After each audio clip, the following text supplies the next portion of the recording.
I never thought I'd be telling this story, not because it's dramatic or full of twists, but because it's mine. Deeply personal. My name is Emma. I'm 40 years old, and for most of my adult life, it's just been me and my son, Liam. I raised him alone from the time he was a toddler. He's 22 now, a kind, thoughtful young man, and we've always shared a quiet, unshakable bond. Years of laughter, long nights, and dinners for two stitched us together. Through every hardship, he was my constant, my anchor. That closeness was a comfort, but maybe it also blurred the lines of where I ended and he began. One cold evening, Liam came home looking utterly drained, dark circles under his eyes, shoulders slumped. He'd been juggling long shifts at work and cramming for final exams. "You look beat," I said softly. "I really am," he admitted with a tired smile. I told him to rest in my room. It's warmer there, and the old heater in the living room takes forever to work. He didn't argue. I pulled the thick blanket over him, the same one I'd wrapped around him when he was small. At first, it felt ordinary. Just a mother making sure her son was warm. But as he shifted closer for comfort, I froze, not because anything was wrong, but because I realized how long it had been since anyone leaned on me like that. Emotionally. Physically. His breathing slowed, evened out. I didn't move, afraid to wake him. In the stillness, my thoughts turned inward, not to him, but to myself. To the years of quiet loneliness, of carrying everything alone, of rarely having someone ask how I was doing. When I looked down at him, I saw more than my son. I saw a young man who had grown up too fast. Just like I had.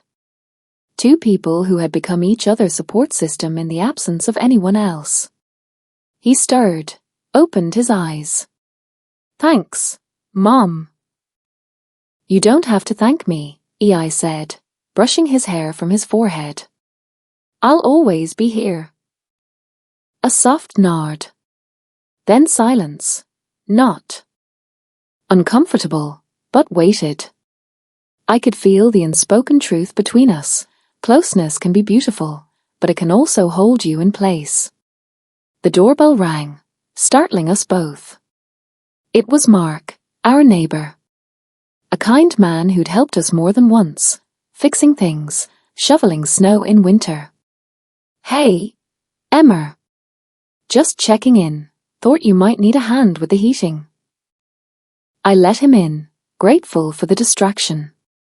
As we chatted while he worked, I noticed Liam in the hallway, watching quietly. His expression was unreadable. After Mark left, I asked, "Are you okay?" "Yeah. Just tired," he said, before disappearing into his room. The quiet felt heavier after that.